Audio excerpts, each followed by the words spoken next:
దేవుని నామమునకు స్తోత్రాలు కూడి వచ్చిన మీ అందరికీ హృదయపూర్వకమైన వందనాలు చెల్లిస్తూ ఉన్నాను. హల్లెలూయా, హల్లెలూయా, హల్లెలూయా. గత 2 వారాలుగా దేవుడు సిద్ధపరిచిన వర్తమానాన్ని వింటూ ఉన్నాం. మనం వాక్యం సైనికుడు ఎలా యుద్ధ భూమిలో నిలబడ్డాడు, క్రైస్తవులమైన మనమందరం లోకములో ఎలా నిలబడాలి, ఎలా మనం కూర్చొని ఉండాలి అని ఒక చక్కటి ఆత్మ సందేశం ప్రభు సంఘ బిడ్డలందరికీ అర్థమయ్యే రీతిలో పరిశుద్ధ ఆత్మదేవుడు బోధించునుగాక. ఆమేన్. హల్లెలూయా, హల్లెలూయా. సైనికుడు ఎక్కడున్నాడు? యుద్ధ భూమిలో ఉన్నాడు. క్రైస్తవుడు ఎక్కడున్నాడు? లోకంలో ఉన్నాడు. క్రైస్తవుడు శత్రువైన సాతాను చేత ఎల్లప్పుడూ పోరాడుతూ ఉన్నాడు. పోరాడి గెలవలేక కొద్ది సమయాల్లో గెలుస్తూ ఉన్నాడు, మరికొద్ది సమయాల్లో ఓడిపోతూ ఉన్నాడు. సాతాను చేత ఎప్పుడు పోరాడుతూనే ఉన్నాడు. దేవుడి ఆత్మ నీలో నాలో ఉంది. అయితే మనం ఎప్పుడు లోక శరీరం చేత, శరీర ఆశల చేత, నేత్రాశ, జీవ కుటుంబము, ఇదిగో వీటి చేత పోరాడుతూ ఎప్పుడు ఒక్కొక్క సమయంలో ఓడిపోతూ ఉన్నాము, ఒక్కొక్క సమయంలో గెలుస్తూ ఉన్నాము. అయితే ఇది నమ్మందు సైనికుడు ఏం కలిగి ఉండాలి? సైనికుడు ఏమి కలిగి ఉండాలి?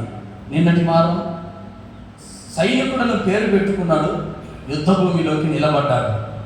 క్రైస్తవులోని మనం దేవుని పేరు పెట్టుకున్నాము, లోకంలో నిలబడ్డాము. ఏం జరుగుతూ ఉంది అని నిన్నవారం వాక్యం విన్నాము. ఈ సమయంలో మత్తయి సువార్త 10వ అధ్యాయము 22వ వచనము ఒక మాట చదువుకుందాం. మత్తయి సువార్త 10వ అధ్యాయము 22వ వచనము చదువుకుందాం. మీరు నా నామము నిమిత్తము అందరి చేత ద్వేషించబడుదురు, అంతము వరకును సహించిన వాడు రక్షింపబడును. హల్లెలూయా. అంతము వరకు ఏమంటున్నాడు? అంతం వరకు సహించిన వాడు రక్షించబడును. ఈ క్రైస్తవ జీవితంలో మానవునికి ఎన్నో పోరాటాలు. యుద్ధ భూమిలో ఉన్న సైనికుడు ఎలాగైతే శత్రువుల చేత పోరాడుతూ ఉన్నాడో, యుద్ధోపకరణములు వేసుకొని ఎంతమంది శత్రువులు వచ్చినా, ఎన్ని పదులు కలిగిన ఖడ్గాలు ఎదురైనా ఏ వాటికి లెక్క చేయకుండా యుద్ధ భూమిలో ఒక సైనికుడు పోరాడుతూ ఉన్నాడు. అనేక దెబ్బల చేత, అనేక గాయముల చేత సైనికుడు యుద్ధ భూమిలో ఎవరికి వెన్ను చూపకుండా ప్రాణం పోయేంత వరకు సహనం కలిగి యుద్ధ భూమిలో యుద్ధం చేస్తూ ఉన్నాడు. సైనికుడు ఉండవలసిన లక్షణము ఏమిటంటే సహనము, సహించే గుణము. ఎన్ని దెబ్బలు తగిలినా, ఎన్ని ఇబ్బందులు జరిగినా వెన్ను చూపకూడదు శత్రువుకు. అలాగే నీవు కూడా భూలోకంలో నిలబడ్డావు. నీకు కూడా ఇదిగో దేవుని సన్నిధిలోకి చేర్చబడ్డావు, దేవుని బిడ్డవని పేరు పెట్టుకున్నావు, లోకంలోకి నిలబడ్డావు. నిలబడిన తర్వాత అనేకమైన ద్వేషపూరితమైన మాటలు నీకు ఎదురవుతాయి. నీవు క్రైస్తవ బిడ్డవు కదా, దేవుని నమ్ముకున్నావు కదా, దేవుని నమ్ముకున్నావు తర్వాత నీవు ఇలాగ బ్రతకవచ్చా? ఏదో ఒక చిన్న పొరపాటు చేసిన వెంటనే అనేకుల చేత ద్వేషించబడుతున్నావు. అదే ప్రభు రాస్తూ ఉన్నాడు, ఒక క్రైస్తవుడా నీవు కూడా లోకంలో ఒక యుద్ధ భూమిలో ఉన్న సైనికుడితో సమానము. ఎలాగ ప్రభా అంటే మీరు నా నామము నిమిత్తము అనేక అందరి చేత ద్వేషించబడుదురు, అంతము వరకు సహనముగా ఉండు, నీవు రక్షించబడతావు. అంతవరకు సహనముగా ఉండు. అంతం వరకు సహనముగా ఉండు, అంతం వరకు సహనముగా ఉండు. ఈ రోజున కుటుంబంలో ప్రారంభమైన ఆ కుటుంబ పరిచర్య కారణాన్ని బట్టి కుటుంబంలో భార్యాభర్తలైతేనేమి అలాగైతే సహనం ఉందా? కుటుంబంలో కష్టం కలుగుతా ఉంది, కుటుంబంలో ఇబ్బంది కలుగుతా ఉంది. ఎవరికి? క్రైస్తవుడికి. అంతవరకు సహనముగా ఉండు. నీవు కూడా యుద్ధ భూమిలో ఒక సైనికుడు యుద్ధం చేస్తున్నట్లుగా లోకంలో శ్రమల చేత యుద్ధం చేస్తూ ఉన్నావు. లోకంలో కష్టముల చేత, అవమానాల చేత, ఇదిగో అనేక సూటుపోటు మాటల చేత ఇదిగో గాయపరచబడుతూ ఉన్నావు. అయితే అంతవరకు ఓర్పు కలిగి ఉండు, సహనము కలిగి ఉండు. ఎందుకు ప్రభా మాకు సహనంగా ఉండమంటున్నావు? ఎందుకు ప్రభా మమ్మల్ని నెమ్మదిగా ఉండమంటున్నావు? ఎందుకు ప్రభా మాకు ఓర్పు కలిగి ఉండమంటున్నావు? నీవు కూడా యుద్ధ భూమిలో సైనికుడితో సమానమే. హల్లెలూయా.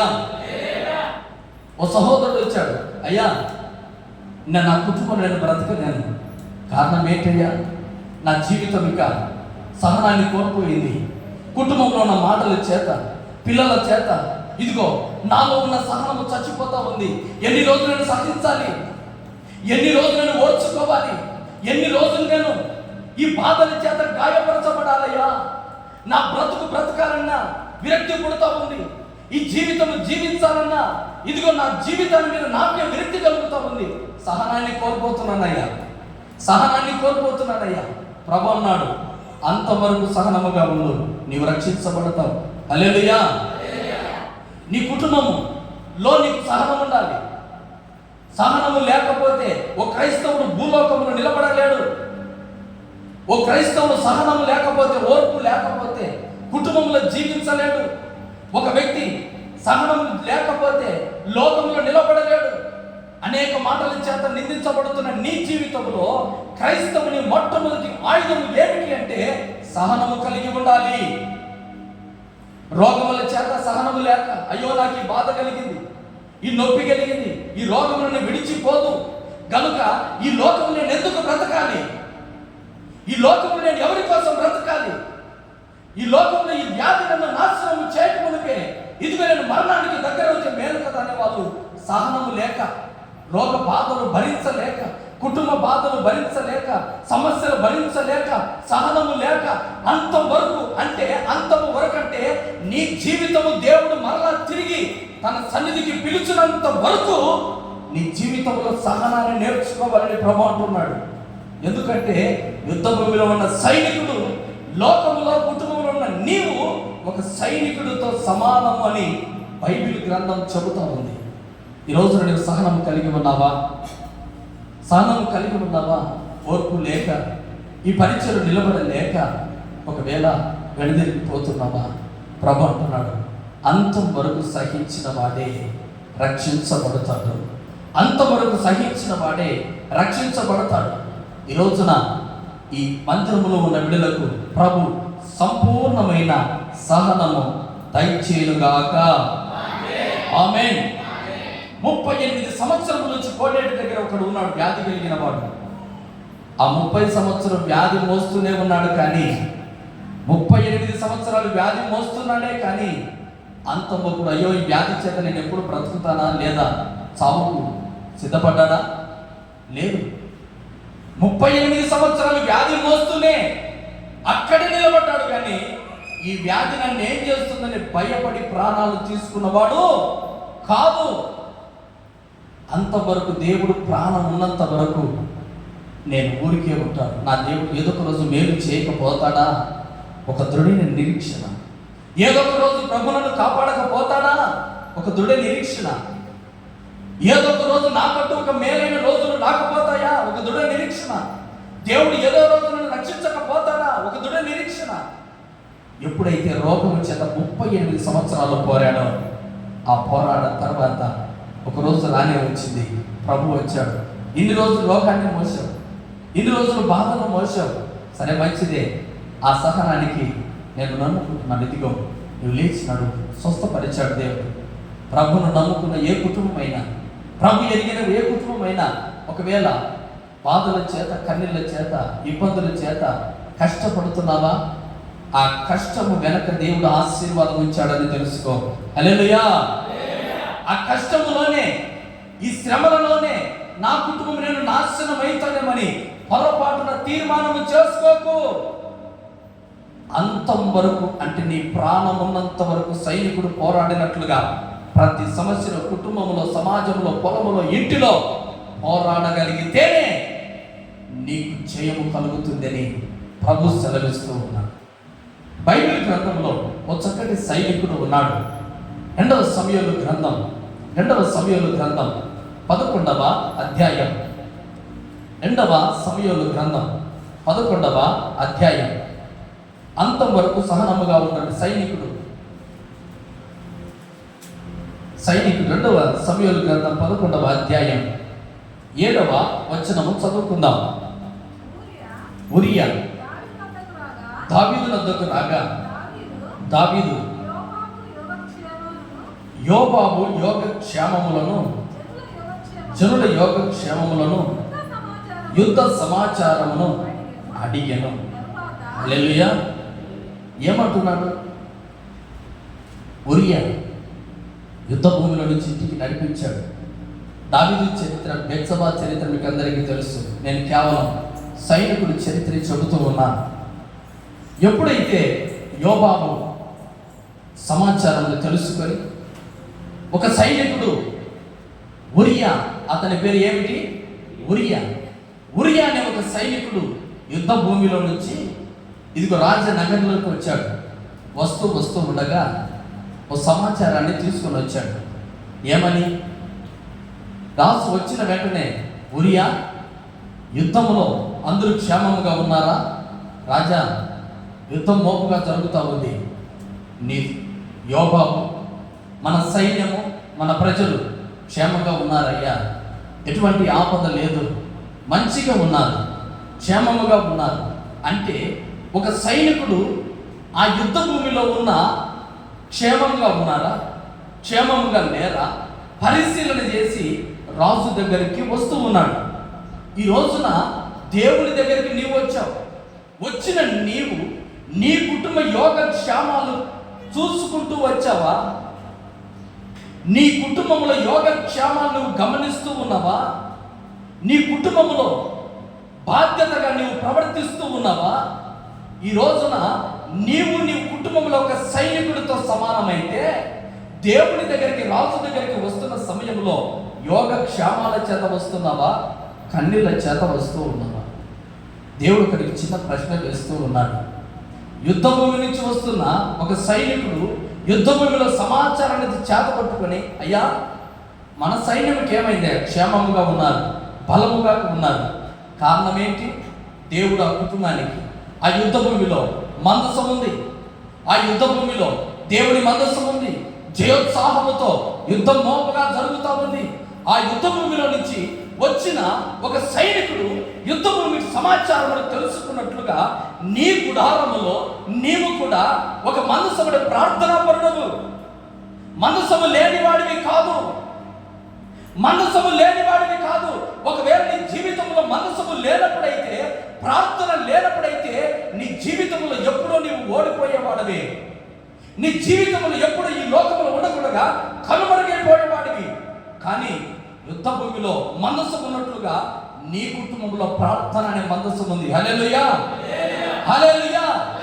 ఆ ప్రార్థన అనే మందసము యుద్ధ భూమిలో ఉన్నంత వరకు ఆ యుద్ధ భూమిలో ఎవరు కానీ జయించలేరు, ఎవరికి సాధ్యం కాదు. ఇదిగో ఇశ్రాయేలులు ఆరాధన చేసే దేవుడు ఇదిగో యుద్ధ భూమిలోనికి మందసం వచ్చింది. వారు కేకలు వేస్తారు. కేకలు వేసిన కారణాన్ని బట్టి ఆ యుద్ధ భూమిలో ప్రజలందరికీ జయము కలుగుతా ఉంది. నీవు కూడా నీ కుటుంబంలో శ్రమ కలిగినప్పుడల్లా, బాధ కలిగినప్పుడల్లా, ఇదిగో నేను ఒక సైనికుడితో సమానము, నేను కూడా నా కుటుంబంలో కలిగిన శ్రమలకు నేను భయపడను. ఎందుకంటే నా జీవితంలో ప్రార్థన అనే మందసము నా జీవితంలో ఉంది. హల్లెలూయా. ఆ ప్రార్థన ఉన్నంత వరకు, ఆ మనసు ఉన్నంత వరకు ఏ ఒక్కరు ఇశ్రాయేలు ఓడించినట్లుగా చరిత్రలో లేదు. ఈ రోజున నీ జీవితంలో ప్రార్థన ఉన్నంత వరకు ఎక్కడ నీకు ఓటమి రాదు. ఎందుకంటే నీవు ఒక దేవుని సైనికుడు. నీవు ఒక దేవుని సైనికుడు.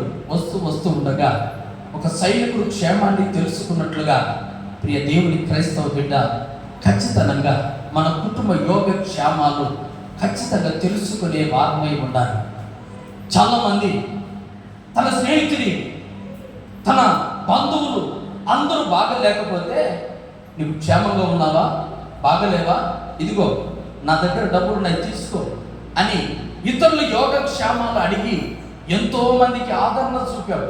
ఇప్పుడు నీ కుటుంబం పరిస్థితి బాగలేకపోతే ఎవరు నీ కుటుంబ క్షేమాన్ని చూస్తూ ఉన్నారు? ఓ ప్రశ్న నీకు. అందరూ ఆరోగ్యం బాగలేదయ్యా, బలహీనతగా ఉన్నామంటే అందరికీ నీ జోబుల నుంచి డబ్బులు ఇస్తున్నావు, అన్ని నీ జోబుల నుంచి ఖర్చు పెడుతున్నావు, అందరి క్షేమాన్ని చూస్తున్నావు. అయితే నీ క్షేమం చూసేది ఎవరు? ఈ రోజున దేవుడు అంటున్నాడు, నీవు కూడా ఒక సైనికుడవు, అంతం వరకు సహనముగానే ఉండు, ఆ సహనాన్ని మాత్రం విడిచిపెట్టవద్దు. హల్లెలూయా, హల్లెలూయా. ఇదిగో ఓ మాట సంఖ్యాకాండము 13వ అధ్యాయము 31 నుంచి చదువుకుంటే ఓ చక్కటి మాటలు అక్కడ రాసి ఉంచారు. సంఖ్యాకాండము 13:31 నుంచి ఇక్కడ దేవుని సన్నిధిలో పరమ కానాను నుంచి వెళుతూ ఉంటే ఇశ్రాయేలు ప్రజలు, కాలేబు వెళ్ళాడు ఆ పరిసర ప్రాంతాలు చూడడానికి. ఆ కాలేబుతో పాటు ఇతరు జనాంగము కూడా పోయింది. అయితే కాలేబు అంటున్నాడు, అయ్యా దేనికి భయపడవలసిన అవసరం లేదు, దేవుడు ఆ ప్రాంతాన్ని మనకిస్తాడు, ధైర్యంగా ఉండండి అంటా ఉంటే ప్రజలందరూ అంటూ ఉన్నారు, అయ్యా వారిని మనం ఓడించలేం, వారి దృష్టికి మనం ఎలా ఉన్నామో తెలుసా, వారు బలమైన వారు, వారు శక్తివంతులు, కానీ మనము మిడతలము. ఏమంటున్నారు? మిడతలము. ఆ చివరి మాటలో ఉంటుంది, మనం వాళ్ళ దృష్టికి ఏమంటున్నాం? మిడతల మీద కనబడుతున్నాం, మనం వాళ్ళు జయిస్తారు. సమాచారం ఏం చేస్తున్నారంటే, దేవుని నమ్ముకున్న బిడ్డలు ఏం చూస్తున్నారంటే మనుషుల బలం వైపు చూస్తూ ఉన్నారు, కానీ కాలేబు మాత్రం దేవుడిచ్చిన వాగ్దానం వైపు చూస్తూ ఉన్నాడు. హల్లెలూయా. ఈ రోజున దేవుడిచ్చిన వాగ్దానాన్ని నువ్వు చూస్తూ ఉన్నావా? దేవుడు నాకు వాగ్దానం చేసిన దేవుడు నమ్మదగిన దేవుడు, ఆ దేవుడు నన్ను కాపాడగలడు, ఆ దేవుడు నన్ను రక్షించగలడు. దేవుడు ఎందుకు పట్టుదల కలిగి ప్రార్థన చేస్తాను, ఎన్ని సమస్యలు ఉన్నా నా ఎదుట ఎంత బలవంతులు నిలబడ్డా నేను జయించగలిగిన ధైర్యం నీలో ఉండాలి అంటే దేవుని వాగ్దానం వైపు చూసినట్లయితే నీ జీవితంలో జయము కలుగుతుంది. దేవుని వాగ్దానం వైపు నువ్వు చూసినట్లయితే నీ జీవితంలో జయం కలుగుతుంది. లేదయ్యా, వారితో పాటు వెళ్ళిన వారు ఏమంటున్నారు? వారు బలవంతులు, వారు బలవంతులు కనుక వారు మనల్ని జయించగలరు. వారి దృష్టికి మనం చిన్న వాళ్ళం, వారి దృష్టి మనం ఎప్పుడు జయిస్తాం? వాళ్ళని ఎప్పుడు ఎదిరిస్తాం? వాళ్ళతో మనకు సాట్ అవుతుందా? ఈ సమస్య నాకు తొలగుతుందా? నా శక్తి ఏమాటిది? నా సమస్యలు ఎక్కువైపోయాయి, నేను ఆ శక్తి ఆ సమస్యల ముందు నేను ఓడిపోతానేమో, నేను చాలా చిన్నవాడిని అనుకోవద్దు. ఎప్పుడైతే ప్రార్థననే ఆయుధం నీ జీవితంలో ఉంటే ఎంతటి సమస్యనైనా సైనికుడిలాగా ఎదిరించే ధైర్యం ఆ దేవుడే కలగజేస్తాడు. హల్లెలూయా. దేవుడి దగ్గరకు వచ్చావు, ప్రభు సన్నిధిలో ఉన్నావు, ప్రజలందరి ముందు నేను చిన్నవాడిని అనుకుంటున్నావా? అందరి ముందు నేను నా జీవితం నా శక్తి మిడతలాగా ఉంది అంటున్నావా? అనుకోబాకు. నీలో ప్రార్థన ఉంటే అది ఎంతటి పెద్ద సమస్యనైనా నీ ఎదుట ఎంత బలవంతుడు నిలబడ్డా ప్రభు అంటున్నాడు, యుద్ధంలో ఒక సైనికుడుగా ప్రార్థన చేసిన ముందు వెళ్ళు, వాగ్దానం ఇచ్చి నేను నిన్ను ముందుకు నడిపిస్తాను అని ప్రభు మాట్లాడుతూ ఉన్నాడు. అదే మాట సమూయేలు గ్రంథం 11వ అధ్యాయం 8, 9వ వచనం ఒక మాట చదువుకుందాం. 8, 9వ వచనం. తరువాత దావీదు ఇంటికి పోయి శ్రమ తీర్చుకొనుమని ఉరియాతో సెలవీయగా ఏమన్నాడు? ఉరియా తరువాత దావీదు ఇంటికి పోయి శ్రమ తీర్చుకొనుమని ఉరియాతో సెలవీయగా ఉరియా రాజనగరిలో నుండి బయలువెళ్ళెను. అతని వెనుక రాజు ఫలాహారము అతని యొద్దకు పంపెను గాని ఉరియా ఇంటికి వెళ్ళగా తన ఏలిన వాని సేవకులతో కూడా రాజనగరి ద్వారమున పండుకొనెను. ఎక్కడ పడుకుంటున్నాడు? రాజనగర్లోనే పడుకుంటూ ఉన్నాడు. ఒరియా ఒక బాధ్యత. యుద్ధము మోపుగా జరుగుతూ ఉంది. అనేకులు యుద్ధ భూమిలో ప్రాణాలు పోతూ ఉన్నాయి. నేనైతే రాజు అంటున్నాడు, నువ్వెంటికి వెళ్ళి నెమ్మదిగా ఉండు, నేను ఆహారం పంపిస్తాను అంటున్నాడు. అయితే ఉరియా దృష్టి అంతా యుద్ధ భూమి, మందసం, యుద్ధ భూమి, మందసం, యుద్ధ భూమి, మందసం. నా ప్రజలు మోపుగా యుద్ధంలో ఇదిగో పోరాడుతూ ఉన్నాడు. నేనైతే యుద్ధ భూమిలో నుంచి ఒంటరిగా నేను ఇక్కడికి వచ్చాను. నా స్నేహితులు, నా సైనికులు అందరూ ప్రాణము పోయినా సరే ఇదిగో పోరాడుతూ ఉన్నారు. నేనైతే ఇక్కడ నెమ్మదిగా ఉండడం, పలహారాలు తినుకుంటూ ఉండడం నాకు క్షేమము కాదు, నేను ఇంటికి వెళ్ళను అని సైనికులతో పాటు పడుకున్నాడే కానీ ఇంటికి వెళ్ళిన వాడు కాదు. ఎందుకంటే తన బాధ్యత. నేను ఒక సైనికుని, ఎప్పుడు పిలిస్తే అప్పుడు నేను యుద్ధానికి వెళ్ళాలి. అందుకు రాజనగర్కు దగ్గరలోనే ఉన్నాడు కానీ దూరం వెళ్ళిన వాడు కాదు. ఉరియా దూరం వెళ్ళకూడదు. ఉరియా ఈ రోజున ఒక సైనికునికి అంత బాధ్యత కలిగి యుద్ధం మీద అంత పట్టు కలిగి ఉంటే ఏ రోజైనా నీ దృష్టి నీ కుటుంబం మీద పెట్టావా? హల్లెలూయా. నీ వ్యక్తిగత జీవితం మీద పెట్టుకున్నావా బాధ్యత? నా జీవితం ఏమైపోతుంది? నేను బాధ్యతగా ఉన్నానా? బాధ్యత లేకుండా ఉన్నానా? నేను ఒక దేవుని బిడ్డను. దేవుని బిడ్డనైన నేను దేవుని సైనికులాగా పని చేయాలి. నేను ప్రభు కొరకు నిలబడాలి. నేను ప్రభు కొరకు ఒక సైనికులాగా ఉండాలి. నా కుటుంబంలో ఒక బాధ్యత కలిగి, మందిరములను, సంఘములను బాధ్యత కలిగి నేను కూడా నిలబడాలి. నేను కూడా దేవుని సైనికుడిని. ఇంటికి వెళ్ళు అంటున్నాడు ఎవరు? రాజు. కానీ సైనికుడు ఏం చేస్తున్నాడు? నా గురి అంతా, నా గమ్యం అంతా యుద్ధంలోకి వెళ్ళాలి. నేను ప్రాణాలు పోయిన యుద్ధం ఆగునంత వరకు నేను అక్కడే సహనం కలిగి ఉండాలి, కానీ ఇంటికి మాత్రం నేను వెళ్ళను అని ఇదిగో అక్కడే కూర్చున్నాడు ఒక బాధ్యత పూర్వకంగా. ఈ మాటను బట్టి నీకు నాకు ప్రభు ఏం తెలియజేస్తున్నాడంటే, నీవు కూడా యుద్ధ భూమిలో బాధ్యత కలిగిన ఒక సైనికుడు లాగా కుటుంబంలో నీవు కూడా ఉన్నావు. కుటుంబం పట్ల ఎంత బాధ్యత నీకుంది? కుటుంబం పట్ల నీకు ఎంత బాధ్యత తీసుకుంటున్నావు? నువ్వు కడుపు నిండా ఆహారం తింటున్నావు, ఆ తర్వాత నీ కుటుంబంలో పిల్లలు ఎలా ఉన్నారు? ఒక బాధ్యత ఉందా? ఒక పొలము యజమానుడికి సమస్త బాధ్యత కలిగి ఆ పొలాన్ని సంరక్షించితేనే కదా ఆ పొలము పచ్చగా ఉండేది. ఆ యజమానుడే సరి లేకపోతే ఒక సైనికుడి యుద్ధంలో, సైన్యంలో ఇదిగో పోరాడినట్లుగా ఆ పొలంలో బాధ్యత కలిగి ఆ పంట పొలములకు చీడ పురుగు పట్టిందా, తెగులు వచ్చిందా లేదా అని బాధ్యతగా చూసుకుంటే కదా ఆ పంట పలహారాలు తినేది. అలాగే బాధ్యత లేని ఏ వ్యక్తి అయినా సరే పొలములో ఆశీర్వదించబడలేడు. బాధ్యత లేని వ్యక్తి ఏ వ్యక్తి అయినా సరే సైన్యంలో ఉండలేడు. బాధ్యత లేని వ్యక్తి ఏ వ్యక్తి అయినా సరే కుటుంబాన్ని ఏలలేడు. హల్లెలూయా. అందుకే ప్రారంభంలో చెప్పాను, ఈ వాక్యం తీసుకున్నప్పుడు రెండంచెలు కలిగిన ఖడ్గం అది చెబుతున్న నాకైనా వింటున్న నీకైనా ఆత్మను సరిచేసే వాక్యం. ఈ వాక్యం అయిపోయే లోపు ప్రతి వ్యక్తి సాతాను చేత పోరాడుతాడు, కుటుంబంలో స్థిరపడతాడు, సంఘంలో స్థిరపడతాడు, ఆత్మీయంగా ఎదుగుతాడు, ఆత్మీయ అభివృద్ధిని చూస్తాడు. ఈ వాక్యం సరిచేసే లోపు ప్రియ దేవుని బిడ్డలారా ప్రభు అంటున్నాడు, అంతము వరకు సహనముగా ఉండు, ధైర్యముగా ఉండు. నీ కుటుంబంలో ఒక బాధ్యత నీకు దేవుడు పెట్టి ఉన్నాడు. ఆ బాధ్యత నువ్వు మరిచిపోతే కుటుంబం చల్లా చెదరైపోతుంది. ఒక కుటుంబంలో ఒక భార్య భర్త విషయంలో బాధ్యత మరిచిపోతే కుటుంబం చెదిరిపోతుంది. భర్త భార్య విషయంలో ఇదిగో ఏదైనా లోపం కలిగి ఉంటే చెదిరిపోతుంది. పిల్లల విషయంలోనే చెదిరిపోతుంది. ప్రభు అంటున్నాడు, ఒక ఉరియా తన గురి అంతా యుద్ధం మీదే ఉంది. సైనికుడా, భూలోకంలో పోరాడుతున్నావు.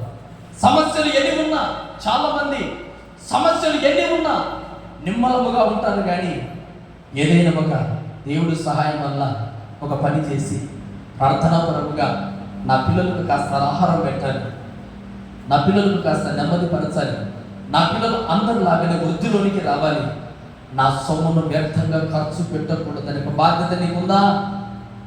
ఒకవేళ ఉండగలిగితే ఒరియా బాధ్యత అంతా యుద్ధ భూమి మీద ఉండినట్లుగా నీ బాధ్యత అంతా నీ కుటుంబం మీద ఉండునుగాక. హల్లెలూయా. అనేకులు కుటుంబం మీద లేకుండా బాధ్యత స్నేహితుల మీద, ప్రజల మీద, బంధువుల మీద ఒకవేళ నీ దృష్టి నిలిపావా, ఈ రోజున ప్రభు నీతో మాట్లాడుతున్నాడు. నీ దృష్టి మరల్చి కేవలం నీ దృష్టి నీ కుటుంబం మీద పెట్టుదువుగాక. ఆమేన్. హల్లెలూయా. హల్లెలూయా. 11వ వచనం చదువుకుందాం. 11వ వచనం ఊరియా. 10వ వచనం చదువుకున్నాం. 10వ వచనం ఊరియా దావీదు ఊరియాను పిలిపించి, నీవు ప్రయాణము చేసి వచ్చితివి కదా, ఇంటికి ఎందుకు వెళ్ళకపోయినా ఊరియా? నువ్వు యుద్ధ భూమిలో అలసట కలిగి వచ్చావు. యుద్ధ భూమిలో నువ్వు ప్రయాణంలో చాలా అలసట పొందావు. ఎందుకు నువ్వు ఇంటికి వెళ్ళి నెమ్మది పొందలేకపోతున్నావు? ఎందుకు నువ్వు అలసట తీసుకోలేకపోతున్నావు అని రాజు సైనికుని అడుగుతూ ఉన్నాడు. సైనికుడు సమాధానం ఏం చెప్తున్నాడో చక్కగా విందాం. 11వ వచనం ఊరియా మందసమును, ఇశ్రాయేలు వారును, యూదా వారును గుడారంలో నివసించుచున్నను నా అధిపతియగు యోబాబు, నా ఏలిన వాడవగు నీ సేవకులను బయట దండులో నుండుట భోజనమును పానమును చేయుటకు నా భార్య యొక్క పరుండటకును నేను ఇంటికి పోదునా? నీ తోడు, నీ ప్రాణము తోడు, నేను అలాగూ చేయవాడు కారణని దావీదుతో అని. హల్లెలూయా. ఒకవేళ యుద్ధ భూమిలో సైనికుడు నువ్వు అనుకో, యుద్ధం అంతా మోపుగా జరుగుతుంది అనుకో, రాజుని పిలిచి ఇంటికి పోతే పోలేవా? పరిగెత్తుకొని పోతాం. ఇంటి మీద గాలి, భార్య మీద ప్రేమ, పిల్లల మీద ప్రేమ, నా భార్యని నేను చూడాలి. యుద్ధ భూమిలో బ్రతుకుతానో చస్తానో తెలియదు. ప్రాణం పోయేటప్పుడల్లా నా భార్య నా పిల్లలు ప్రేమగా పలకరించాలి, ప్రేమగా పలకరించి నా కుటుంబాన్ని ఆదరించుకోవాలి, నా కుటుంబాన్ని బాగోగులను చూసుకోవాలి అని నీవైనా నేనైనా మానవులము కదా. మన గాలంతా మన భార్య బిడ్డల మీద పండుతుంది. కానీ ఒక సైనికుడు ఏమంటున్నాడు తెలుసా? అయ్యా, నిజమే, నువ్వు చెప్పిన మాట నిజమే. యుద్ధ భూమిలో అలసిపోయి వచ్చాను, యుద్ధ భూమిలో అలసట కలిగి వచ్చాను. అయితే దండులో నా సైనికులు పోరాడుతూ ఉన్నారు. దండులో నా సైనికులు ప్రాణం పోయేటట్లుగా ఏడుస్తూ ఉన్నారు. వారందరినీ విడిచి నేను ఇక్కడ అన్నపానములు పూజించి భార్య బిడ్డలతో సుఖంగా ఉండడానికి నా మనసు ఎట్లా ఒప్పుకుంటుంది? నేను అలాంటి వాడిని కాదు, నేను అలాంటి వాడిని కాదు. ఒక సైనికుడు దేన్ని చదించుతూ ఉన్నాడంటే సుఖమును చదించుకుంటూ ఉన్నాడు. సైనికుడికి ఏమి ఉండాలి? సుఖభోగముల మీద, సుఖభోగముల మీద, అన్నపానముల మీద దృష్టి కలిగి ఉండకూడదని ఊరియా మనకు తెలియజెప్తూ ఉన్నాడు. ఈ రోజున నీవు కూడా సుఖభోగముల మీద అలవాటు పడి, సుఖభోగముల మీద, అష్టైశ్వర్యముల మీద, నీ హృదయ ఆనందముల మీద కేరింతలు వేస్తూ సుఖానికి అలవాటు పడినావా? ప్రభు నీతో మాట్లాడుతూ ఉన్నాడు. వాటన్నిటిని విచ్ఛేదించు. హల్లెలూయా. యుద్ధంలో ఉన్న సైనికుడికి ఉండవలసిన లక్షణములు, బాధ్యత కలిగి ఉండాలి, గురి కలిగి ఉండాలి. ఇదిగో సుఖమును వదిలిన వాడవై ఉండాలి. చాలామంది ఏమీ లేకపోయినా అయ్యా మేము సుఖంగా బ్రతకాలి, అందరికీ సుఖంగా బ్రతికినట్లు కనపడాలి అంటూ ఉన్నారే కానీ జీవితంలో సుఖము లేదు. అందరికీ సుఖంగా కనపడాలని కోరుకుంటున్నారు కానీ జీవితంలో సుఖము లేదు. ఈ రోజున సైనికుడు అంటున్నాడు, అయ్యా అన్నపానములు పుచ్చుకోవడం ఇది సమయమా? సమయమా ఇది కాదు. నేను అలాంటి వాడిని కాదు. యేసు ప్రభు కూడా భూలోకంలో తిరుగుతున్న సమయంలో ఓడలో ప్రయాణం చేస్తూ ఉన్నాడు. అలసట కలిగి కాస్తంత ఓడలో తలవాల్చాడు. తలవాల్చిన వెంటనే శిష్యులు వచ్చుతున్నారు, యేసు ప్రభా, యేసు ప్రభా, మేము నాశనం అయిపోతున్నాం, నీకు చింత లేదా? మేము నాశనం అయిపోతున్నాం, నువ్వు నిద్రపోతున్నావా? ఇశ్రాయేలును కాపాడువాడు కొనకడు, నిద్రపోడు. మనం ఆరాధిస్తున్న దేవుడు మనల్ని కాపాడే విషయంలో, మనకు క్షేమం కలగజేసే విషయంలో ఆయన ఇదిగో విన నేరకుంటున్నట్లు నా చెవులు మందము కాలేదు, రక్షించ నేరకుంటున్నట్లు నా హస్తము కురుస కాలేదు. నీ ప్రార్థన నేను ఎల్లప్పుడూ వింటూ ఉన్నాను, నీ ప్రార్థన నేను ఎల్లప్పుడూ వింటూ ఉన్నాను, నేను రక్షించాలని చూస్తూ ఉన్నాను, నిన్ను కాపాడాలని చూస్తూ ఉన్నాను. నీ ప్రార్థన నాకు చెవులకు వినబడతా ఉంది, కానీ నీ పాపములు నీకును నాకును అడ్డుగోడగా నిలిచను. హల్లెలూయా. వాటిని తొలగించుకోమని ప్రభు సెలవిస్తూ ఉన్నాడు. సైనికుడు సుఖం మీద అలవాటు పడి ఉండకూడదు. సైనికుడు ఏముండకూడదు? సుఖానికి అలవాటు పడకూడదు. ఒకవేళ సుఖానికి అలవాటు పడ్డాడనుకో యుద్ధ భూమిలో నిలబడలేడు, యుద్ధంలో సైన్యంలో నిలబడలేడు. దేవుని ప్రియ కుమారుడ యేసు ప్రభు తలగడ వాల్చుకుంటానే అందరూ వెళ్ళారు, యేసు ప్రభా మేము నాశనం అయిపోతున్నాం, మేము నశించిపోతున్నాం, నీకు చింత లేదా అన్న వెంటనే ప్రభు ఎవరి కోసం వచ్చాడు? నశించుతున్న వారిని వెతికి రక్షించడానికి ప్రభు వచ్చాడు. హల్లెలూయా. భూలోకంలో నా కుటుంబం నాశనం అయిపోతుందయ్యా, భూలోకంలో నా జీవితం నాశనం అయిపోతుందయ్యా. అయ్యా ఇక కొద్ది రోజులు నేను చనిపోవడానికి సిద్ధంగా ఉన్నాను, ఏం చేయాలి? ఓ సహోదరుడు వచ్చాడు, దేవుని మందిరంలో కూర్చున్నాడు. కూర్చొని వాక్యం తీసుకొని వాక్యం చదవడానికి వచ్చాడు. ఓ చిన్న బాటిల్ జోబులో ఉంచుకున్నాడు. ఈ వాక్యం అయిపోయిన తర్వాత ఇంటికి వెళ్ళి చనిపోవాలి. ఈ వాక్యం అయిపోయిన తర్వాత దేవుని సన్నిధిలో చనిపోతూ కూడా ప్రార్థన వాక్యం నేను చావాలి, నేను ఒక క్రైస్తవుని అనుకొని ఒక విషయం పాటలు పెట్టుకొని జోబిలో ఉంచుకొని ప్రార్థన మందిరంలో కూర్చొని ఏడుస్తూ ఉన్నాడు. అయ్యా నాకు అనేక లక్షల రూపాయలు అప్పు ఉంది, ప్రజలందరూ మాట్లాడుతూ ఉన్నారు, నేలను చేస్తూ ఉన్నారు, ఈ బ్రతుకు నేను బ్రతకలేను. నన్ను మాట్లాడుతున్న మాటలు నా హృదయాన్ని గాయపరిచాయి, నన్ను మాట్లాడుతున్న మాటలు 10 మందిలో తలెత్తుకోలేకపోతున్నాను, నన్ను మాట్లాడిన మాటలు నా జీవితాన్ని తలకెదురుగా మారుస్తూ ఉన్నాయి. అంతవరకు ఈ బ్రతుకు నేను ఈడవలేను.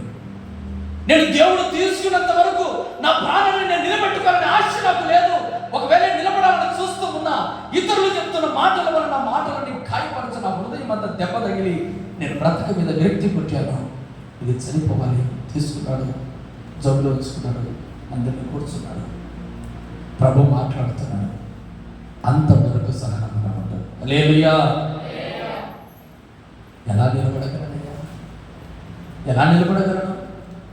పొలము చూస్తే నష్టం, కుటుంబం చూస్తే నష్టం, ఎక్కడ పోయినా అనుమానం, ఎక్కడ తిరిగినా ఆప్యాయత కలిగించే బిడ్డలు లేరు, ఎక్కడ పెరిగిన సూటుపోటు మాటల చేత గాయపరిచే వాళ్ళు ఎదురవుతున్నారు. కానీ ఇంకెక్కడ బ్రతికేది జీవితంలో? ప్రభు అంటున్నాడు, ఎటు తిరిగినా సైనికునికి యుద్ధ భూమిలో గాయాలే. ఏమైనా కలుగుతుందా? గాయాలు తప్ప. సైనికునికి ఏమైనా కలుగుతాయా? గాయాలు తప్ప. ఈ రోజున దేవుని ప్రియ బిడ్డలారా, ఎటు పోయినా నాకు అవమానమే, ఎటు పోయినా నిందే, ఎటు పోయినా శ్రమనే, ఎటు పోయినా కన్నీళ్ళే. నా బ్రతుకు నేను ఎందుకు బ్రతకాలి? ఎటు పోయినా అవమానం కలుగుతా ఉంది, ఎటు పోయినా ఇబ్బంది కలుగుతా ఉంది, ఎటు పోయినా శ్రమ కలుగుతా ఉంది. బ్రతికే అవకాశమే నాకు లేదు. అనారోగ్యం చేత చస్తూ ఉన్నాను, బాధల చేత చస్తూ ఉన్నాను. ఇక నాకు చావు తప్ప వేరొక దిక్కు లేదని సతికరంగా కూర్చు కూర్చున్నాడు, ఏడుస్తున్నాడు. ఏడుస్తున్న ప్రభుతో మాట్లాడుతూ ఉన్నాడు, నీ బ్రతుకును అర్థాంతరంగా మధ్యలో ముగించబాకు. దైవ సేవకుడు వర్తమానం చెబుతూ ఉండగా తన హృదయంలో ఉన్న బాధ అంతా ప్రభుకు చెప్పడం ప్రారంభించాడు. అయ్యా, ఫలానా వారు ఇలాగ మాట్లాడారు, ఫలానా వారు ఇలాగ మాట్లాడారు, ఫలానా వారితో నా జీవితం నాశనం అయిపోయింది, ఫలానా వ్యక్తి చేత నా జీవితం నాశనం అయిపోయింది. దేవా, నన్ను రక్షించే దేవుడు లేడనుకున్నాను, నీవే దేవుడు అని ఈరోజు చివరిగా మాట్లాడుతున్నానని ఆ యుద్ధ భూమిలో నిలబడలేక, లోపల నిలబడలేక చావడానికి సిద్ధపడిన ఒక వ్యక్తి తీర్మానం చేసుకున్నాడు. చివరికి ప్రభు మాట్లాడేసరికి బయటికి వెళ్ళి ప్రభు దగ్గరికి, సేవకు దగ్గరికి, సేవకుడా, ఈ మాటలు చూసావా? ఏంటయ్యా, తాగి చనిపోవడానికి పొలంలో కొట్టాల్సిన మందు, ఇదిగో నా కడుపులో తాగినట్టు చనిపోవడానికి సిద్ధంగా ఉన్నాను. ఎందుకు అనుకున్నావు? ఈ జీవితంలో ఎదిరించలేకపోతున్నాను. నేను ఎక్కడ నిలబడి నాకు ఓటమి కలుగుతా ఉంది, ఏది నేను సాధించలేనేమో అని భయం కలుగుతా ఉంది. ఈ బ్రతుకు ఎందుకు బ్రతకాలని చావడానికి సిద్ధపడ్డాను సేవకుడా అని సేవకుడితో మాట్లాడుతూ ఉంటే సేవకుడు ఏడుస్తూ అన్నాడట, ఇదిగో యుద్ధములో ఒక సైనికుడికి ఎటు తిరిగినా కత్తిపోట్లు పడుతున్నాయి, యుద్ధంలో ఒక సైనికుడికి ఎటు తిరిగినా గాట్లు పడుతూ ఉన్నాయి. ఎప్పుడు ప్రాణం పోతుందో తెలియని ఒక సైనికుడు యుద్ధభూమి గురించి ఆలోచన చేస్తా ఉన్నాడు. నీవెందుకు నీ బ్రతుకుల గురించి ఆలోచన చేయలేకపోతున్నావు? నీ బ్రతుకుల గురించి ఎందుకు నువ్వు ఆలోచన చేయలేకపోతున్నావు? దేవుడు పిరికివాడా? నిన్ను కాపాడడానికి దేవుడు లేడనుకున్నావా? సహోదరుడా, ఈనాటి నుంచి నిలబడు. ఈ మందిరంలో నీకు చిన్న పని ఇస్తానే. ఆ వ్యక్తికి టైల్స్ వరిసే పని ఇస్తే టైల్స్ వరుసుకుంటూ చిన్న పని ఇచ్చారు సేవకుడు. ఈ రోజున ఏ రోజైతే నేను బ్రతకకూడదు, చావాలి అని సిద్ధపడిన వ్యక్తి అనేకులకు స్వార్థ పరిచయం చేస్తుంది. గొప్ప సేవ పరిచయం గుంటూరు పరిసర ప్రాంతాల్లో సేవ చేస్తూ ఉన్నాడు. ప్రభుత్వన్నాడు, ఈరోజు నీ బ్రతుకు అనేక మాటల చేత, బాటల చేత, ఇబ్బందుల చేత, ఇరుకుల చేత నా జీవితం అయిపోయిందని సావడానికి సిద్ధపడకు. యుద్ధంలో ఉన్న సైనికుడు ఎలాగా బాధపడుతూ ఉన్నాడో భూలోకంలో ఉన్న నీకైనా నాకైనా మాటలు తప్పవు, నిందలు తప్పవు, అవమానాలు తప్పవు, శ్రమ తప్పదు. అయితే యుద్ధభూమి మీద ఒక సైనికుడికి కన్ను ఉండినట్లుగా, దృష్టి కలిగినట్లుగా నీవు కూడా ఎవరి మీద దృష్టి కలిగి ఉండాలి? ప్రభు అయిన యేసు ప్రభు అయిన దృష్టి కలిగి ఉండాలి. ఎప్పుడైతే నీ దృష్టి ప్రభు మీద నుంచి మరుగుతుందో అప్పుడు యుద్ధభూమి మీద, యుద్ధంలో ఉన్న సైనికుడు గురి అంతా ఎక్కడ కలిగి ఉండాలి? శత్రువు మీద కన్ను కలిగి ఉండాలి. ఎవరి మీద? శత్రువు మీద. నీకే కన్ను కలిగి ఉండాలి? శత్రువు అయిన సాతాను మీద నీ కన్ను లేకపోతే వాడిని తెగ నరుకుతాడు. ఇది యథార్థం. వాడి మీద నీకు కన్ను లేకపోతే వాడిని తెగ నరుకుతాడు. ఎవరు? సాతానుడు. వాడికి ఇష్టం వచ్చినట్టు నిన్ను వాడుకుంటాడు. వాడికి నచ్చినట్లుగా నీవు బ్రతుకుతావు, దేవుడికి నచ్చినట్లుగా నువ్వు బ్రతకలేవు. అందుకే ఒక వ్యక్తికి యుద్ధ కవచాలను వేసి ఒక సైనికుడు యుద్ధ భూమిలో ఎలాగైతే పెడుతున్నాడో, క్రీస్తు నమ్ముకున్న బిడ్డ నీవు కూడా లోకంలో ఏ ఆయుధము లేకుండా శత్రువైన సాతాను, ఇగో అపవాది తంత్రం నుంచి ఎదిరించిన శక్తి కలిగిన వాడవైతే నీ చేతిలో ఒక ఖడ్గం ఉండాలి. వాక్యము నీ చేతనే, ఖడ్గము లేకపోతే శత్రువైన సాతాను నిన్ను సంహరించి వాడికి లోబరుచుకొని వాడికి నచ్చినట్లుగా బ్రతకడానికి నేను యుద్ధ భూమిలో నిలబెడతాడు. వాడికి నచ్చినట్లుగా మాట్లాడడానికి నేను అనుకూలపరుచుకుంటాడు. వాడికి నచ్చినట్లుగా నిలబడడానికి, వాడికి నచ్చినట్లుగా ఉండడానికి నిన్ను పెంచుకుంటాడు. జాగ్రత్త. అలా ఉండకూడదు అంటే సుఖం వైపు నీవు చూడకూడదు. లూకాసు వార్త 16వ అధ్యాయం 25వ వచనం ఒక మాట చదువుకుందాం. లూకాసు వార్త 16:25. అందుకు అబ్రహాము కుమారుడా, అబ్రహాము కుమారుడు నువ్వు జీవిత కాలమంతు నీకు ఇష్టమైనట్లు సుఖము అనుభవించింది. హల్లెలూయా. ఎవరితను? అబ్రహాము కుమారుడు. అబ్రహాము విశ్వాసులకు తండ్రి, విశ్వాసులకు తండ్రి. అలాంటి కుమారుడు దేనికి మరిగాడు? సుఖమును, నీకు నచ్చినట్లు బ్రతికాడు. మరొకసారి చదువుదాం. అందుకు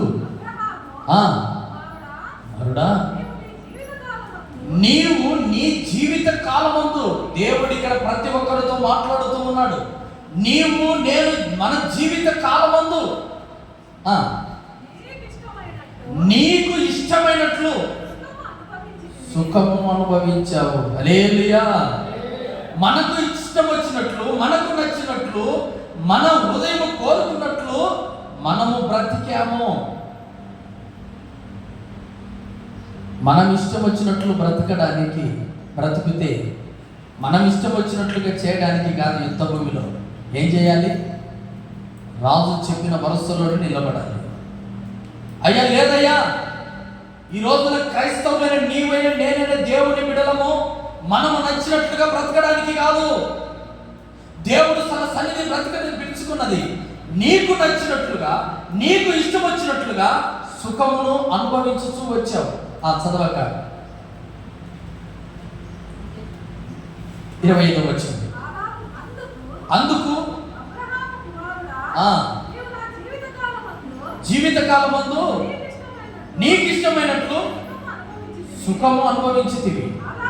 అలాగుననే లాజరు కష్టం అనుభవించాడు. జ్ఞాపకం చేసుకో. ఓ చిన్న మాట, ఈ భూలోకంలో కష్టం అనుభవిస్తున్నావు, సుఖం అనుభవిస్తున్నావో తెలియదు. నీకు నచ్చినట్లుగా నీవు బ్రతికాడు. ధనికుడు, ధనవంతుడు ఎక్కడున్నాడు? నరకములో ఉన్నాడు. ఈ భూలోకములో మనము నచ్చినట్లుగా, మనము మెచ్చుకున్నట్లుగా లోకములో సుఖము అనుభవించాము అంటే ఎక్కడుంటాం? ఎక్కడుంటాం? నరకములో ఉంటాం. ఇది తథ్యం. హల్లెలూయా. ఎప్పుడైతే సైనికుడు సుఖాన్ని వద్దనుకున్నాడో ఎక్కడ నిలబడ్డాడు? యుద్ధ భూమిలో నిలబడ్డాడు. దేవుని మందిరంలో ఎవరైనా సరే, నీవైనా నేనైనా విశ్వాసంలో నిలబడాలి అంటే, మనకు నచ్చినట్లుగా బ్రతికాము అంటే మనం ఎక్కడుంటాం? నరకములో ఖచ్చితంగా ఉంటాం. సైనికుడికి అంటే దేవుని నమ్ముకున్న బిడ్డలకు ఈ లోక సుఖభోగాల పైన, ఈ లోక సుఖ వాంఛల పైన దృష్టి కలిగింది అంటే ప్రతి ఒక్కరం ఎక్కడుంటాం? నరకములో. తప్పదు. నరకంలో యాతన పడతాం, నరకంలో కృంగిపోతాం, నరకములో ఇదిగో మనమందరం నశించిపోతాం. ప్రభు అంటున్నాడు ఈ సమయం అంతా. ప్రభు ఏమంటున్నాడంటే సుఖమును ఛేదించాడు. ఒరియా, ఇన్ని రోజుల నుంచి యుద్ధభూమి నుంచి వచ్చావు, ఇంటికి వెళ్ళు అంటే ఏమంటున్నాడు తెలుసా? ఏమయ్యా రాజా, నువ్వు అనవలసిన మాట ఏమైనా? ఈ సమయంలో తిని సమృద్ధికి బలం పొందుకొని నా ఇంటికి వెళ్ళి సంతోషపడేది సమయమా? నేనెవరిని? సైనికుని. యుద్ధం ఆగునంత వరకు, అంతము వరకు సహనముగా అక్కడే నిలబడతాను, కానీ వెన్ను చూపను. నేను అలాంటి వాడిని కాదు. ఈ రోజున ఈ తీర్మానం నీలో ఉందా?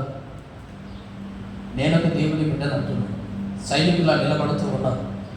చిన్న చిన్న సుఖభోగాలకు కృంగిపోతున్నావా? లొంగిపోతున్నావా? ప్రభు అంటున్నాడు నిలబడు. నీవు సైనికులాగా నిలబడు. దేవుడే మనందరినీ సమృద్ధిలోనికి నడిపించునుగాక. మొదటి సమూయేలు గ్రంథం, 2వ సమూయేలు గ్రంథం 11వ అధ్యాయం 12వ వచనం చదువుకుందాం. కేవలం సైనికుల గురించి మాట్లాడుతూ ఉన్నాను. దావీదు, నేడును నీవు ఇక్కడుండుము, రేపు నీకు సెలవిత్తునని ఉరియా నాడు మరునాడు యెరూషలేములో నిలిచెను. నాడు మరునాడు, ఈరోజు, నిన్న, మరునాడు, 3 రోజులు నిలబడతారు కానీ ఇంటికి వంటి పోడే. హల్లెలూయా. మందిరంలో పొద్దున్నొచ్చి సాయంత్రం వరకు ఉన్నట్టు ఎవరైనా ఉండగలరా? అయ్యా ఒకసారి ఇంటికాడికి వేస్తాం. కోళ్ళు ఉన్నాయా, కుక్కలు ఉన్నాయా? ఇంట్లో కుక్కలు అన్నం భోజనం సమృద్ధిగా పెట్టొచ్చాం, అవి తినిపోయాయేమో. ఒక 5 నిమిషాల సమయం ఇంటికి వచ్చాను. నాడు మరునాడు ఎక్కడున్నాడు సైనికుడు? సైనికుల మధ్యలోనే ఉన్నాడు కానీ బయటికి వెళ్ళలేదు. దేవుడి ప్రియ బిడ్డ, సైనికుడు వేనా? నీవు కూడా సైనికుడు వేనా? దేవుడి మందిరంలో కూర్చొని కూడా హలో సైనికుడు సైనికుడిగా సైనికుడు కేవలం ఎలా ఉంటాడు? గురి ఎంత యుద్ధం మీద. దేవుడి మందిరంలోకి వచ్చాక దేవుడి మందిరంలోకి వచ్చాక పక్కన వాడుతుంది. దేవుడి మందిరంలోకి వచ్చాక సరిగా కూర్చోలేవు. దేవుడి మందిరంలోకి వచ్చాక దేవుడి మీద దృష్టి పెట్టలేవు. దేవుడి మందిరంలోకి వచ్చాక దేవుడి ధ్యానించలేవు. యుద్ధభూముల సైనికుడు ఎంత క్రమముగా నిలబడ్డాడు. నిన్ను నన్ను చూసి సుఖభోగముల మీద ఛేదించుకొని దేవుడి సన్నిధిలో నిన్ను పరలోక రాజ్యానికి తీసుకొని వెళ్ళాలి. నరకానికి లేకుండా పరలోక రాజ్యానికి తీసుకొని వెళ్ళాలి. క్రమం లేనివాడు యుద్ధ భూమిలో ఏమవుతాడు? చనిపోతాడు. హల్లెలూయా. యుద్ధం మీద కాన్సంట్రేషన్ లేనివాడు, యుద్ధ భూమిలో ఉన్నవాడు, అనేక కత్తులు జురిపిస్తామంటే వాటి మధ్యలో తిరుగుతున్నవాడు క్రమము లేకుండా ఉంటే చనిపోతాడా లేదా? చనిపోతాడు. క్రైస్తవుడైన నీవు కూడా క్రమము లేకుండా లోకములో తిరిగిన, క్రమము లేకుండా లోకములో మాట్లాడిన, క్రమము లేకుండా దేవుడి సన్నిధిలో ఉన్న సాతాను నిన్ను ఛేదించుతాడు. జాగ్రత్త సుమా. ఈ రోజున ప్రభు అయిన దేవుని బిడ్డలారా, ఒక చిన్న మాట, నాడు రేపు ఎప్పుడు ఎల్లప్పుడూ ప్రభు సన్నిధిలో నిలబడ్డాడు. ఈ వారంలో 3 రోజులు ఉపవాస ప్రార్థనలు పెడుతున్నాను. ఎవరు నిలబడతారు? నాడు నేడు ఏ సైనికులు నిలబడతారు నేను చూస్తాను. హల్లెలూయా. 3 రోజులు ఉపవాస ప్రార్థనలు అలాగే ఏర్పాటు చేయాలని దైవ సేవకులతో మాట తీసుకున్నాను. ఆ 3 రోజుల ఉపవాస ప్రార్థనలో ఏ సైనికుడు నిలబడతాడో చూద్దాం. ఏ కుటుంబం తీర్మానం కలిగి నిలబడుతుందో చూద్దాం. నేను పరలోక రాజ్యానికి వెళ్ళాలని తీర్మానం కలిగిన ప్రతి బిడ్డతో ప్రభు మాట్లాడుతున్నాను. నాడు నేడు అక్కడే కూర్చున్నాను. ఎందుకంటే సమయం ఉంది, ఇంటికి వెళ్ళడానికి సమయం ఉంది. అయినా ఇంటికి పోడే సమయం లేదు. సహోదరుడు, కొరింథీయులకు రాసిన 2వ పత్రిక 6వ అధ్యాయం 2వ వచనం, ఇదిగో ఇప్పుడు అనుకూలమైన సమయం, నేడే రక్షణ దినం, మారు మనసు పొంది రక్షించబడు. ఏమంటున్నాడు? మారు మనసు పొంది రక్షించబడు. రేపేమవుతుందో తెలియదు. ఈ రోజున్నవాడు రేపు లేడు, రేపున్నవాడు మరునాడు లేడు. మరణము మానవుడి దగ్గరికి ఎప్పుడు వస్తుందో తెలీదు. యుద్ధ కవచాలు ధరించు. హల్లెలూయా. ఆత్మరక్షణ చేసుకో. ఎప్పుడు మానవుడు ఇదిగో పొలంలోకి వెళ్ళిన వాడు ఇంటికి వస్తాడని తెలియదు. ఇదిగో గ్రామం బయటికి వెళ్ళిన వాడు ఇంట్లోకి వస్తాడని తెలియదు. వాడి ఆలోచన ఏమైపోతుందో తెలియదు. ఇదిగో ఊరికి వెళ్ళిన వాడు ఇంటికి వస్తాడో తెలీదు. ఊరేగింపుకి వెళ్ళిన వాడు ఇంటికి వస్తాడో తెలీదు. కానీ నీవు నేను క్షేమంగా ఉన్నాం. నేడే రక్షణ దినం. యుద్ధం చేస్తున్నాం సాతాను చేత, సాతాను తంత్రాల చేత. బాగుండాలని కోరుకుంటున్నావు, బాగుండలేకపోతున్నావు. నీతిగా ఉండాలంటే నీతిగా నిలబడలేకపోతున్నావు. అవినీతి నిన్ను ఏర్పడి చేస్తా ఉంది. నీ ఒక సైనికుడివి. యుద్ధోపకరణాలు ధరించుకోవాలంటే నమ్మి బాప్తిస్తం ఉంది. దేవుడు స్వర్గం ఇచ్చి నన్ను కొన్నాడు. నా కొరకు యేసు ప్రభు ప్రాణం పెట్టాడు. నా కొరకు యేసు ప్రభు ఆహర్నిశలు కంటి మీద నిద్ర లేకుండా నన్ను కాపాడుతూ ఉన్నాడు. ధైర్యం కలిగి నిలుచుకుంటే ఇదిగో యుద్ధోపకరణములు ధరించు. దేవుని విశ్వాసం, రక్షించబడు. అంతవరకు దేవుని సన్నిధిలో నిలబడాలని తీర్మానం చేసుకుని నమ్మి దేవుని యందు రక్షించబడి బాప్తిసం తీసుకుని ప్రభు సన్నిధిలో దినము నిలబడు. ఎందుకంటే నమ్మిన వాడు రక్షించబడతాడు, నమ్మని వాడు శిక్ష కలుగుతుంది. ప్రభును నమ్మావు, ప్రభు సన్నిధిలో నిలబడితే నీకు నిత్య రాజ్యంలో స్థానం ఉంది. ప్రభు యందు నిలబడకుండా నిత్య సుఖాల వైపు నువ్వు చూసావనుకో, లోకం వైపు చూసావనుకో, నీవు నరకంలో ఉంటావు. నరకంలో ఉండడం ఇష్టం లేదంటే నేడే ప్రభు నీతో మాట్లాడుతున్నాడు. రక్షించబడు, నేను రక్షణ దినమని ప్రభు మాట్లాడుతున్నాడు. హల్లెలూయా, హల్లెలూయా. ఎందుకంటే ప్రకటన గ్రంథం 12వ అధ్యాయం, ప్రకటన 12వ వచనం 11వ వచనం చదువుకుందాం. 12వ వచనం, అందుచేత పరలోకమా పరలోక నివాసులారా, మనమంతా ఎవరు? పరలోకానికి చేరాలని వచ్చాం. పరలోక నివాసులకు ఒక మాట చెప్తూ ఉన్నాడు. చూడండి, చదువు. పరలోక నివాసులారా, ఉత్సహించుడి. భూమి సముద్రమా మీకు శ్రమ. అపవాది తనకు సమయం కొంచెమేనని తెలుసుకొని బహుగా క్రోధం గలవాడై మీ యొద్దకు దిగి వచ్చి ఉన్నాడని చెప్పాను. ఆ ఘట సర్పము తాను భూమి మీద పడి ఉండి ఇండుట చూచి మగ శిశువును కనిన స్త్రీని హింసించను. అపవాది ఏం చేస్తున్నాడు? సంఘాన్ని హింసిస్తూ ఉన్నాడు. ఏం చేస్తున్నాడు? వాడికి సమయం కొంచెమే. సంఘం అభివృద్ధి కావడం వాడికి ఇష్టం లేదు. సంఘం క్షేమం ఉండడానికి ఇష్టం లేదు. నీ కుటుంబం బాగుండడం వాడికి ఇష్టం లేదు. నువ్వు సంతోషంగా ఉండడం వాడికి ఇష్టం లేదు. నువ్వు ఆనందంగా ఉండడం వాడికి ఇష్టం లేదు. వాడికి ఇచ్చిన సమయం కొంచెమే. వాడికి ఇచ్చిన కొంచెం సమయంలోనే వాడి నీ హృదయంలో, నీ కుటుంబంలో చేరి నీ కుటుంబాన్ని, నీ సంఘాన్ని పాడు చేయడానికి సిద్ధపడి ఉన్నాడు. హల్లెలూయా. నీ జీవితాన్ని పాడు చేయడానికి సిద్ధంగా ఉన్నాడు. వాడికి ఇచ్చిన సమయం కొంచెమే. వాడి పేరు ఘట సర్పము, అపవాది, సాతాను. వాడికి సమయం ఎంత ఉంది? కొంచెమే ఉంది.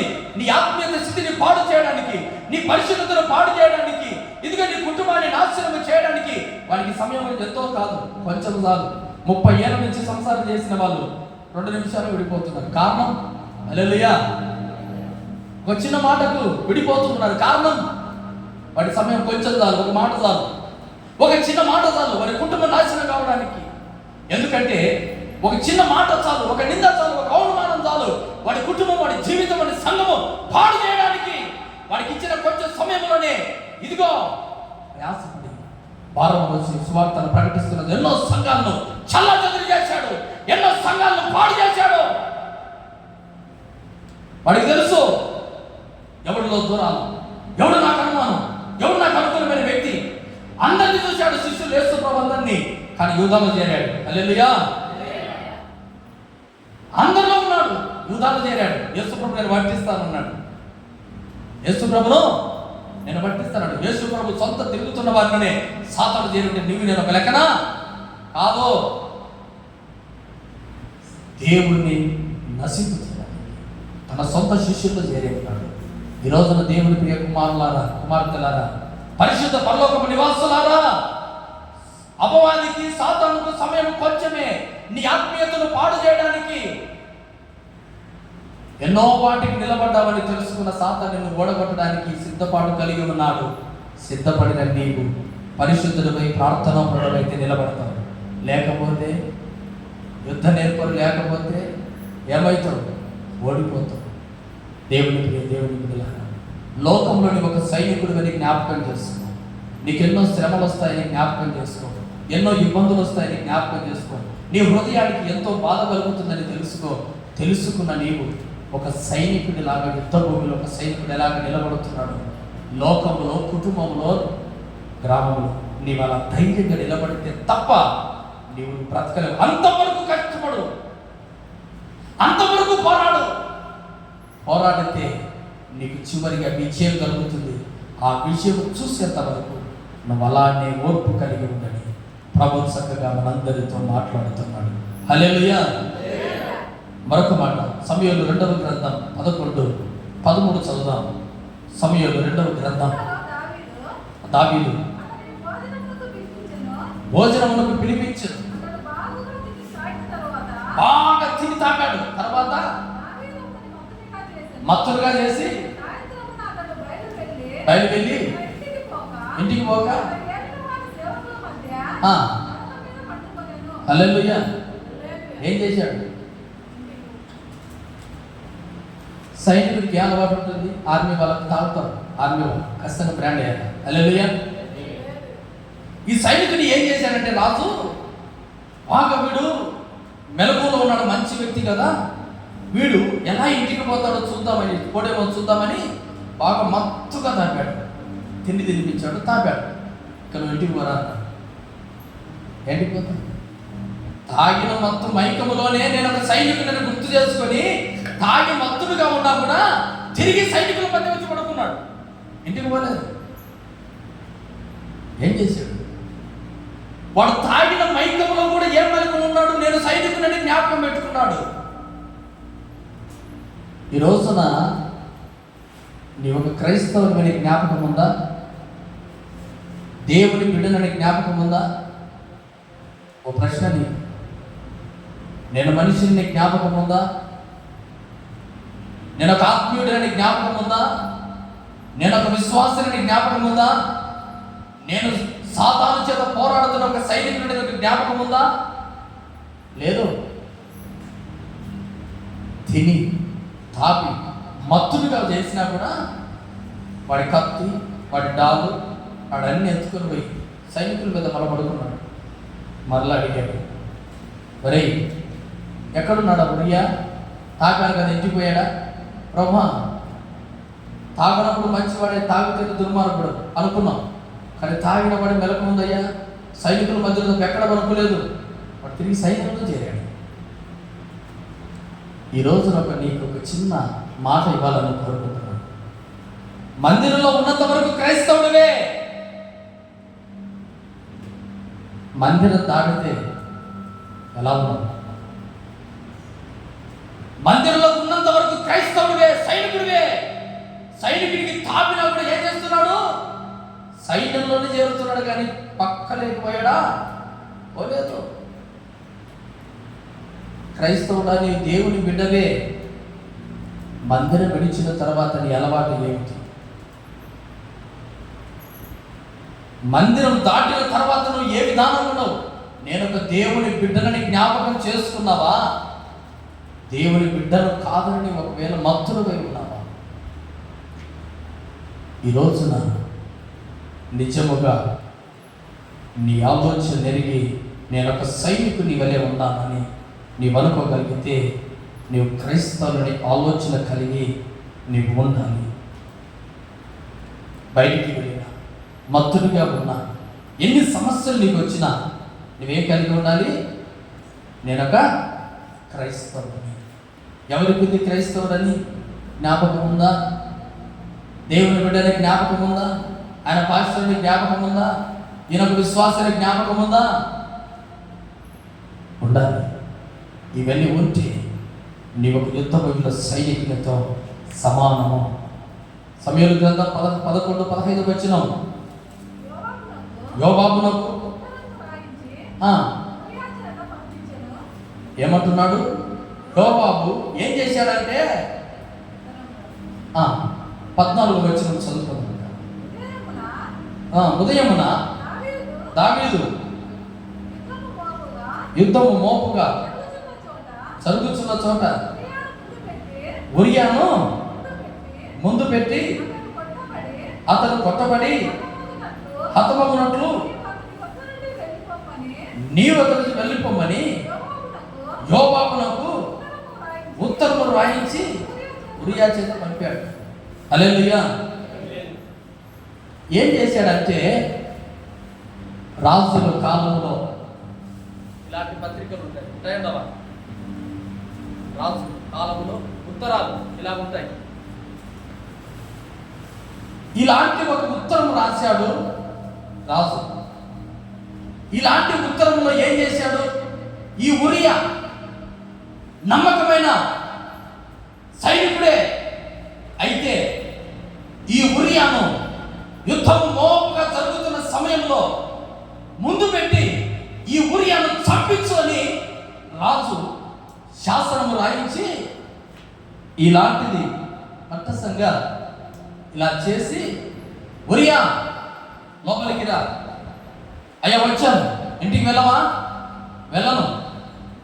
తాగినా వెళ్ళలేదు కదా, నేను ఒక సైనికుడిని, యుద్ధంలో మందసము చేత, మందసం ఉంది యుద్ధ సభలో, యుద్ధ భూమిలో మోపుగా యుద్ధం జరుగుతూ ఉంది, నేను ఎట్లు పోగలనని నువ్వు మాట్లాడుతున్నావు కదా. ఈ తాకీదు తీసుకొని పోయి, ఈ లెటర్ తీసుకొని, ఉత్తరం తీసుకొని పోయి సైనికులైన మధ్యలో యోవాబుకు దయచేయి, ఇచ్చేసి అన్నాడు.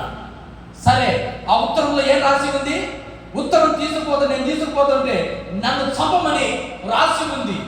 అదే తీసుకున్నాడు ఉరియా. తీసుకున్నాడు. ఏ మాత్రము కానీ నేను విప్పి చదివిన వాడు కాదు. హల్లెలూయా. నమ్మకమైన వాడు ఉరియా. తన చేతిలో తన ప్రాణం ఉంది, తన ప్రాణం తీయమని ఒక లెటర్ ఉంది. అయినా కూడా ఉరియా ఏం చేస్తున్నాడు? ఒక సైనికుడు, రాజు చెప్పాడు, చెప్పింది నేను చేయాలి, వేరొకటి చేయకూడదు అంతే. హల్లెలూయా. దేవుడు చెప్పిందే చేయాలి, మరొకటి చేయకూడదు. పొద్దున దేవుడు చెప్పింది ఒకటి, మనం చేస్తున్నది మరొకటి. సేవకుడు చెప్పే వాక్యం ఒకటి, మనం నడిచే నడకలు ఒకటి. ప్రభు అంటున్నాడు, ఉరియా ఒక సైనికుడు ఏం చేస్తున్నాడు? ఇదిగో ఈ సైనికుడిని చంపమని ఈ లెటర్లో యుద్ధం మోపుగా జరుగుతున్న ఆ ముందర ఇతని పెట్టి చంపేయండి. రాసిన వెంటనే ఆ తీసుకుని నమ్మకంగా వెళ్తున్నాడు. నా రాజాజ్ఞను పాటించాలి, నా రాజాజ్ఞను పాటించాలి. నమ్మకంగా తీసుకొని పోయి, యోవాబు ఈ లెటర్ నీ దగ్గరికి రాసిమ్మన్నాడు. ఏంటి ఆ లెటరు?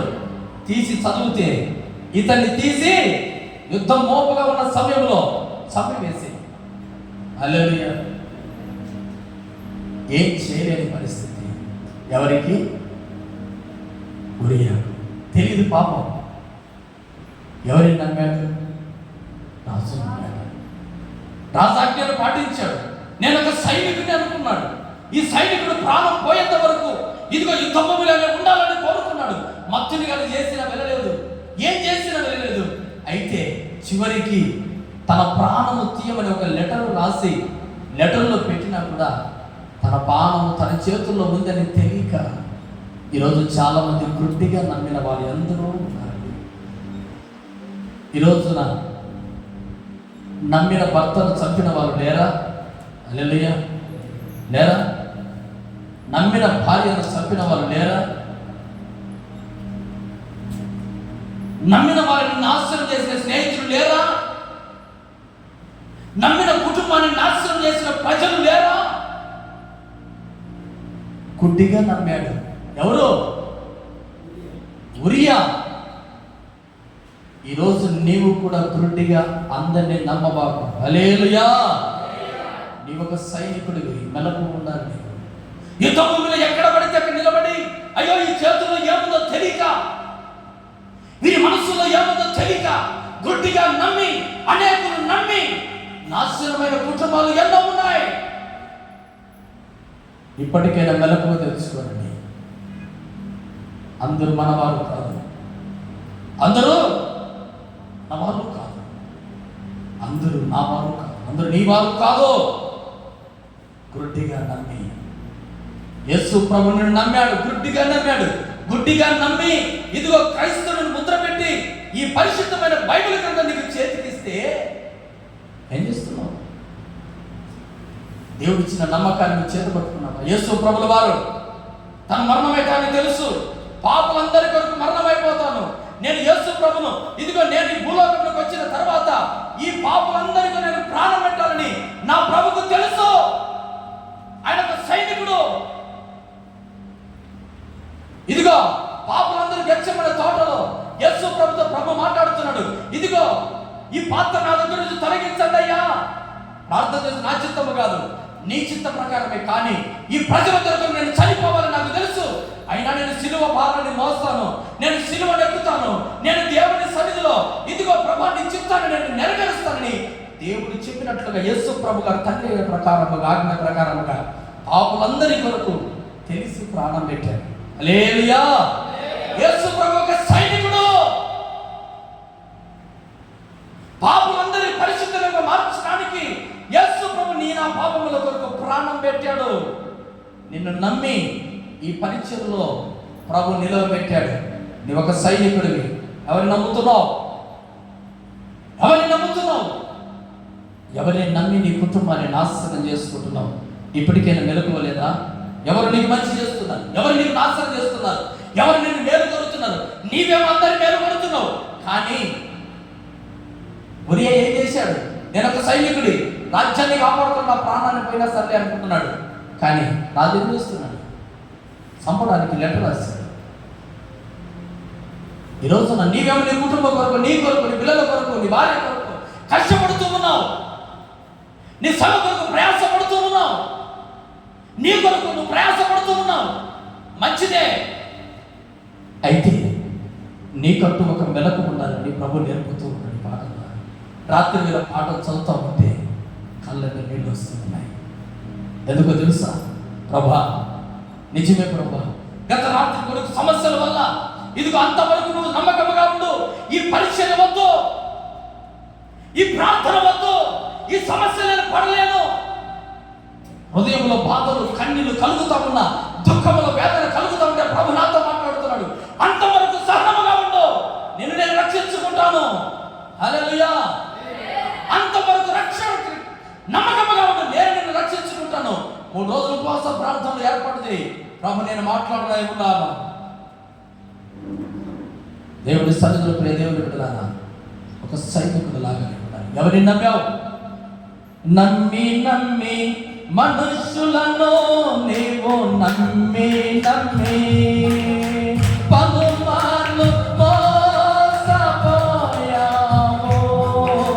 పలుమార్లు మోసపోయావు. ఇలా ఎంతకాలము నీవు సాగిపోదువు? ఇలా ఎంతకాలము నీవు సాగిపోదువు? నమ్మి నమ్మి మనుషులను నీవు నమ్మి నమ్మి పలుమార్లు మోసపోయావు, పలుమార్లు మోసపోయావు. యథార్థంగా ప్రభుని నమ్మాడు, నన్ను నమ్మాడు. ఈ పరీక్షలో ఉన్న ప్రతి ఒక్కరిని నమ్మాడు. కానీ దేవుని నమ్మకం, దేవుడు ప్రభు మనందరిని నమ్మి తెలిసి మనందరి కొరకు ప్రాణం పెట్టి ఇదిగో ఒక ఉరియా లాగా, ఒక ఉరియా తన చేతుల్లో తన మరణం ఉందని తెలిసి యుద్ధభూమిలో నిలబడ్డాడండి. నువ్వు దేవుని మోసం చేస్తావని తెలుసు, దేవుని నాశనం చేస్తావని తెలుసు, దేవుని నామానికి అపకీర్తి చేస్తావని తెలుసు, దేవునికి ఎప్పుడో నీవు మనసు తెస్తావని తెలుసు. కానీ ప్రభు నేను నమ్మాడే, ప్రభుని నేను అవమానపరుస్తున్నదే. ప్రభు నీ కొరకు ప్రాణం పెడితే, ప్రభు నీ కొరకు రక్తాన్ని కాలుస్తే, ప్రభు నీ కొరకు నిలబడితే, త్యాగం చేత నిలబడితే నువ్వేం చేస్తున్నావు? నువ్వేం చేస్తున్నావు? ఒకసారి నువ్వు జ్ఞాపకం చేసుకోవాలి. ఒక కుమారుడు అంటున్నాడు, అయ్యా నా కుటుంబాన్ని ఎంతో నమ్మాను, కానీ నా కుటుంబం నన్ను వెలివేసింది. నా కుటుంబాన్ని నేను నమ్మాను, నా కుటుంబం నన్ను వెలివేసింది. నేనేం చేయాలి? నీవు కూడా గురుడిగా నమ్మావేమో మంచి అని.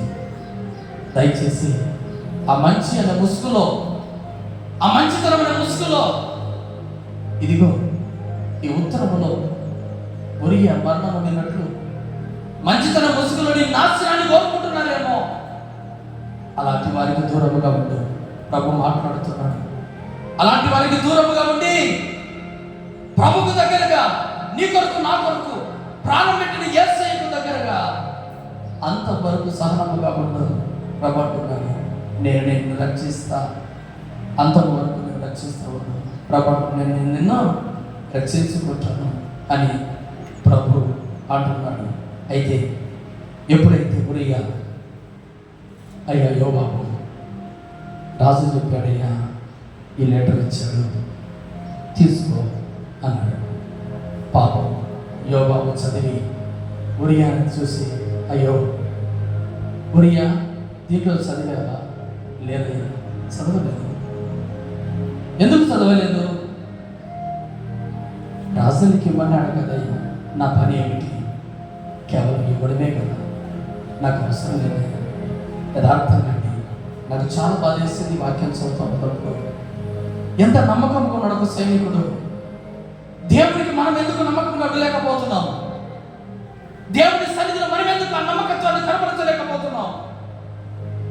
దేవునికి ఎందుకు మనం అంత నిలకడగా నిలబడలేకపోతున్నాం?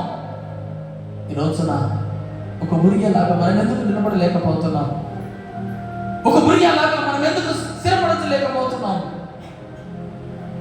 ఎప్పుడైతే యోబాబు చేతులు చదివాడు, రాజాజ్ఞ పాటించాలని, ఉరియా ఇదిగో నీవు యుద్ధం మోపైన చోట నీ అవసరం ఉంది, నిలబడతావా?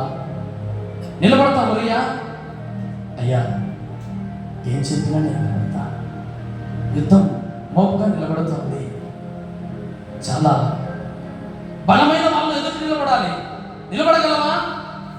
నిలబడతానయ్యా, అది ఎలాంటి వారైనా సరే నిలబడతాను. యేసు ప్రభు అందరి ఎదుట నిలబడ్డాడు. ఏమంటున్నాడు తెలుసా? తండ్రి తండ్రి వీరేం చేస్తున్నారో వీరేమిటన్నా, వీరిని క్షమించు, వీరిని క్షమించు, వీరిని క్షమించు. ఎన్ని రోజులు నిన్ను క్షమించాలి ప్రభు? ఎన్ని రోజులు నిన్ను మన్నించాలి ప్రభు? ఎన్ని రోజులు నిన్ను క్షమించాలి ప్రభు? ఈ రోజున ప్రభు అంటున్నాడు, ప్రేమ మరవలేక తండ్రి, అప్పుడు నా చేయి విడుస్తున్నాను. ఏలి ఏలి లామా సబక్తా, నా దేవా నా దేవా నన్ను ఎందుకు చేయి విడిచావు? అప్పుడే ఎందుకు నాకు చేయి విడిచావయ్యా? ఈ ప్రజల కొరకు ఇంకా కొన్ని అద్భుతాలు, ఈ ప్రజల కొరకు ఇంకా అనేకులను రక్షించడానికి నేను ఇంకా అవసరమైంది, అప్పుడే నా చేయి విడిచావు ప్రభా. ఈ ప్రజలందరి కొరకు అప్పుడే నేను మరణము కావాలా?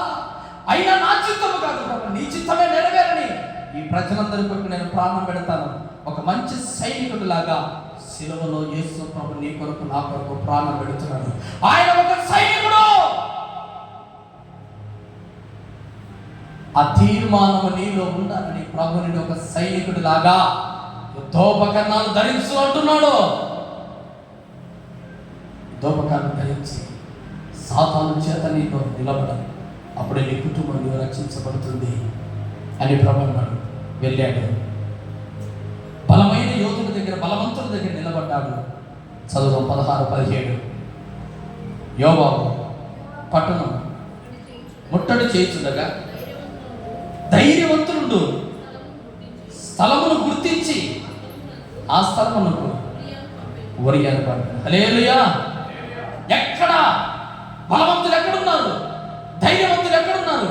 ఎక్కడ యుద్ధం మోపగా జరుగుతుంది గమనించాడు. వెళ్ళు అన్నాడు. వెళ్ళాడు. యోబాబు ధైర్యంగా నిలబడ్డాడు. చేతనైతే యుద్ధం చేశాడు. చేతనైతే యుద్ధం చేస్తూ ఉన్నాడు. పోరాడుతూ ఉన్నాడు. అయితే అక్కడే ప్రాణం కోల్పోయాడు. హల్లెలూయా! ఈ రోజున నిజముగా పాపల మధ్యలో ప్రభు ధైర్యంగా నిలబడ్డాడు, పాపము లేకుండా. హల్లెలూయా! ఆ సైనికుడి లక్షణాలు నీలో నాలో ఉంటే ఎంతటి బలవంతుడైనా సరే, ఎంతటి మాటగాలైనా సరే, ఎంత నన్ను శ్రమ పట్టినా ఈ వాక్యం నన్ను రాత్రి వేళ బలపరిచింది. హల్లెలూయా! నిన్ను కూడా అనేక మంది శ్రమలు పెట్టే బిడ్డల మధ్యలో నిలబెట్టాడు. నిలబడగలవా? హల్లెలూయా! ఏమన్నాడు? రాత్రి వెళ్ళి వాక్యం చదువుతా ఉంటే నాకు మాట, ప్రభు అనేకులు నిందించే వాళ్ళు ఎదుట ఉన్నారు, బలవంతులు ఉన్నారు, నిన్ను పడగొట్టడానికి చూస్తూ ఉన్నారు, నిన్ను నిలబెట్టడానికి, నిలసిపోజేయడానికి చూస్తూ ఉన్నారు. అయితే నువ్వు నిలబడగలవా? ఒక ఉరియాలాగా దేవ ఉరియా నమ్మకం కలిగి ఎలాగైతే ప్రాణం పోగొట్టుకున్నాడు, తుది శ్వాస వరకు నేను ఈ పరీక్షలో నిలబడతా. హల్లెలూయా! నిలబడతా. యోధులు నిలబడని, యుద్ధవీరులు నిలబడని, మాటలు ఎదురు కానీ, శ్రమలు ఎదురు కానీ, ఏమైనా సరే ఈ సైనికుడి మాటలను ప్రభు నాతో మాట్లాడకపోతే, ఒకవేళ నేను ఇప్పుడు కృంగిపోతున్నాను. దేవుడు యుద్ధం మోపైన బలమైన స్థలాన్ని గుర్తించి ఈ ఊరి చిన్నవాడు నిలబడ్డాడు. తుది స్వామి వరకు పోరాడాడు. ఈ చిన్న సేవకుని కూడా అనేకులు బలవంతుల మధ్యలో నిలబెట్టాడేమో. అనేకులు బలవంతులు నా ఎదురు నిలబడి ఉండవచ్చు, శక్తివంతులు నిలబడి ఉండవచ్చు, ఎలాంటి వారు నిలబడవచ్చు. ఈ తుది శ్వాస వరకు ఊరి ఎలా నిలబడలకు తీర్మానం. హల్లెలూయా. ఈరోజు నీకు ఆ తీర్మానం ఉంటే ప్రభుకు ప్రార్థన చేయి. నీలో ఉన్న విషయాన్ని తొలగించుకో, నీలో ఉన్న పాపాన్ని తొలగించుకో. ప్రభు సన్నిధిలో ప్రార్థన చేయడం మొదలుపెట్టు. నువ్వు ఒక సైనికుడు. అందుకే అంతం వరకు సహించిన వాడే రక్షించబడ్డాడు. ఈ రోజున అంతం వరకు అనే మాట తీసుకుంది. ఒక సైనికుడు ప్రాణం పోయేంత వరకు ఈ ఉరియా యుద్ధంలో నిలబడ్డాడు. శ్రమలకు భయపడద్దు, బాధలకు భయపడద్దు, కృంగిపోవద్దు. యుద్ధం మోపుగా జరిగినా, నీ ఎదుట బలవంతులు నిలబడినా భయపడద్దు. నేను నీకు తోడు ఉన్నాను. ఒక సైనికుడు చేయవలసిన పని నువ్వు చేయి. ఆ తర్వాత తీర్పు ఇచ్చేవాడిని. హల్లెలూయా. ప్రభు ఇటు వాక్యమును మనందరికీ నీరు కట్టి ఫలింపచేయును గాక. అందరూ మోకరి